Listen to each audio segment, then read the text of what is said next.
जब अपने देश में आते हैं, गुजरात में आते हैं, तो उनको कहा जाता है खबरदार केजरीवाल की मीटिंग में गए तो। इसलिए हमारा देश पीछे रह गया। हम आपस में लड़ते रह गए, हम गंदी राजनीति का हिस्सा बन के रह गए। अगर इन्हीं लोगों के भरोसे देश छोड़ दिया तो दोस्तों 75 साल और पीछे रह जाएंगे।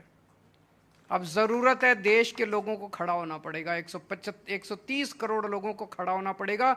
इस देश को लोग आगे लेके जाएंगे, नेता और पार्टियां आगे लेके नहीं जाएंगी।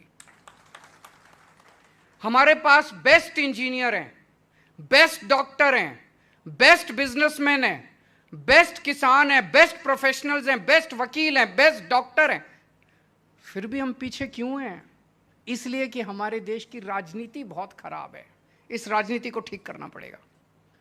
दिल्ली के अंदर हम लोगों ने 5 साल के अंदर, पहले मैं भी एक आम आदमी हूं, मैं कभी जिंदगी में नहीं सोचता था मैं राजनीति में आऊंगा। किस्मत ने ऐसा पलटा खाया कि लोगों का प्यार मिला, किस्मत पलटी और दिल्ली का मुख्यमंत्री बन गया।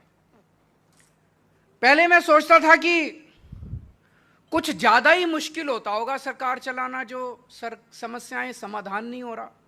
मैं दिल्ली की झुग्गियों में काम किया करता था पहले। उसके पहले इनकम टैक्स में कमिश्नर था, कमिश्नर की नौकरी छोड़ दी। कमिश्नर की नौकरी छोड़ के मैं दिल्ली की झुग्गियों में काम करने लगा। झुग्गियों में मैं देखता था गरीब लोग सरकारी स्कूल में बच्चे भेजते हैं, सरकारी स्कूलों का इतना बुरा हाल था। सरकारी अस्पताल में इलाज कराने जाते हैं, सरकारी अस्पतालों का इतना बुरा हाल था। मुझे लगता था यार 70 साल हो गए देश को आजाद हुए, ये सरकारें बेचारी कोशिश तो कर रही हैं, हो नहीं पा रहा होगा इनसे। जब दिल्ली में हमारी सरकार बनी, हमने 5 साल में सरकारी स्कूल ठीक कर दिया। अभी पूजा जी बोल रही थी,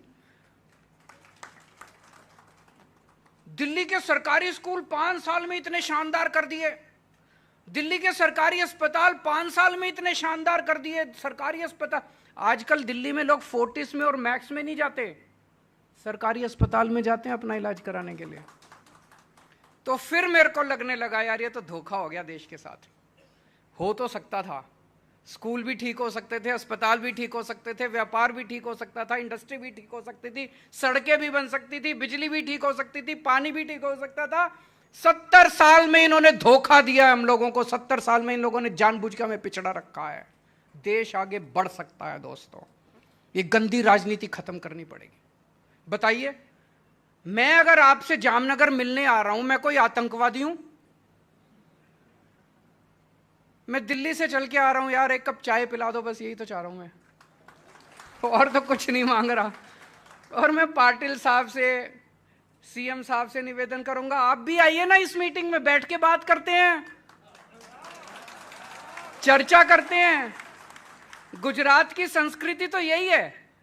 गुजरात की संस्कृति ये थोड़ी है कि जीएसटी के अफसरों को फोन कर करके धमकाओगे, खबरदार कोई केजरीवाल की अरे मैं कोई चोरी करके थोड़ी ले जा रहा हूं यार, कुछ धमकाने की क्या जरूरत है। और मैं गुजरात के सीएम साहब को आज आमंत्रित करता हूं, आप आइए दिल्ली में मीटिंग कीजिए। मैं आप किसी को नहीं धमकाऊंगा, सबको भेजूंगा आपकी मीटिंग में, कि सुन के तो आओ। हो सकता है सीएम साहब गुजरात से जाके दिल्ली में कोई अच्छी बात कहें। अच्छी बातों के आदान प्रदान में क्यों रोक लगाई जाती है? इस देश के अंदर अगर कोई आ रहे हैं, जा रहे हैं, क्यों? मेरे को 1 साल पहले सूरत के कुछ व्यापारियों ने बुलाया, सूरत की एक एसोसिएशन ने बुलाया। मैंने कहा हाँ मैं आऊंगा।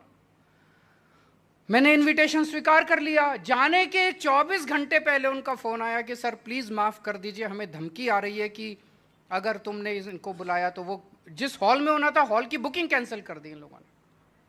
अब मैं राजकोट में गया टाउन हॉल करने के लिए, हमारी बड़ा अच्छा आदान प्रदान हुआ, जैसे आज आदान प्रदान हुआ हमारा। मैंने बहुत सारी चीजें सारी लिखी, मैं सब, पूजा जी ने बोला, विशाल जी ने बोला, जडेजा चेतन जी ने बोला, कई सारी चीजें मैं लिख रहा था सब लोगों के। तो ये विचारों के आदान प्रदान से ही तो आगे बढ़ेंगे, ऐसे रोकने से थोड़ी आगे बढ़ेंगे। मैं राजकोट में गया, वहां पे बहुत अच्छा बताते हैं कि मेरी मीटिंग के बाद बड़ा तंग किया इन्होंने व्यापारियों को। आज मैं यहां आ रहा था, जाने के पहले ही इन्होंने धमकियां देनी चालू कर दी कि खबरदार जो केजरीवाल की मीटिंग में गए। ये तो सही नहीं है, ये गुजरात की संस्कृति नहीं है। मैं इनसे निवेदन करूंगा हाथ जोड़ के, बीजेपी वालों से ऐसे नहीं करना चाहिए, ये सही नहीं है।